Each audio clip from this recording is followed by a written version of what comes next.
over the past few days due to this very, very high volatility around the key $30,000 level for Bitcoin.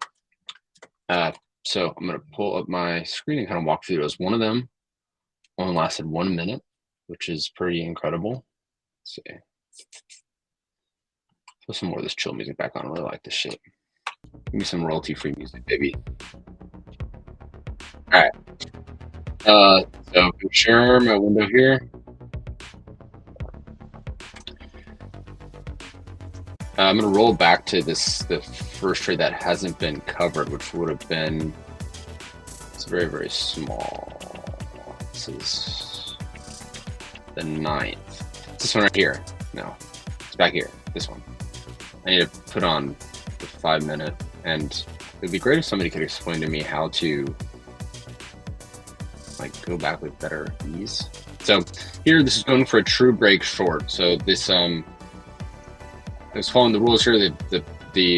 That day had started previously. We're within the ATR range. Oh, actually, no, that's actually a good point. Was this in the correct ATR range at that point?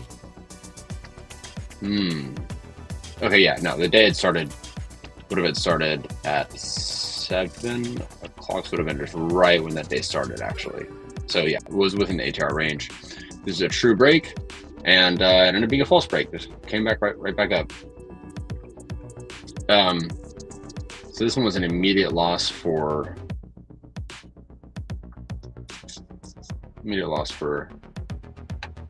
about 10th of the Bitcoin. So unfortunate.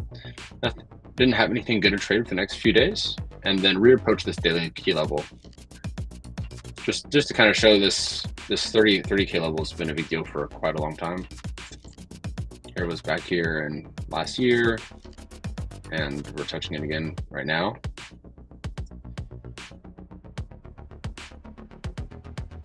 So that trade was a loss. The only trade that's a loss here. Let's go back and zoom in on this one. That was this morning. Oh, what the fuck? What's going on?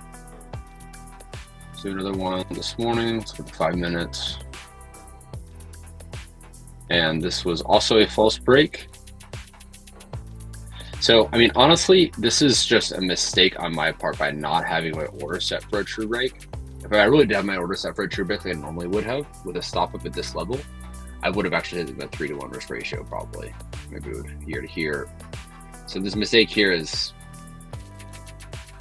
you know, this is a good point. This is actually me breaking my rules, because this is like me entering a market order. I'm going to put in my notes to mark that as breaking rules, because I was entering with a, you know, market order after I'd seen the break, which was not part of any of my trading algorithms for true break. And actually, just to make sure I cover that, I'm going to go look at my true break.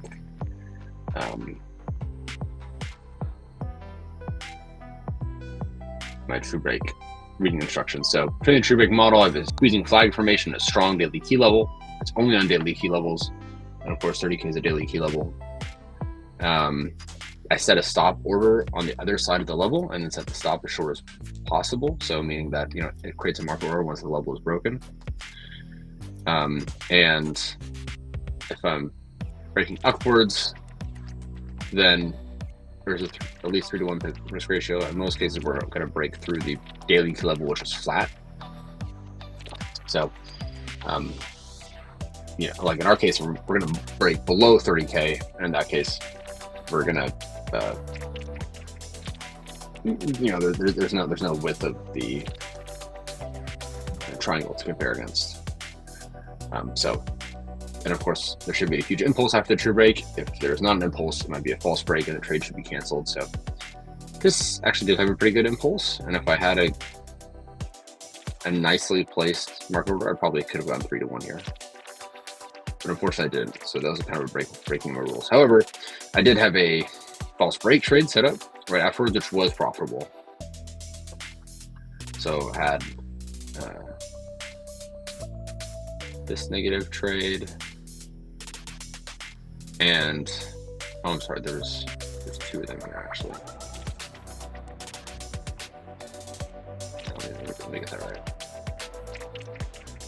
So you can see this 1 minute. So actually, this morning I did have I had this wrong.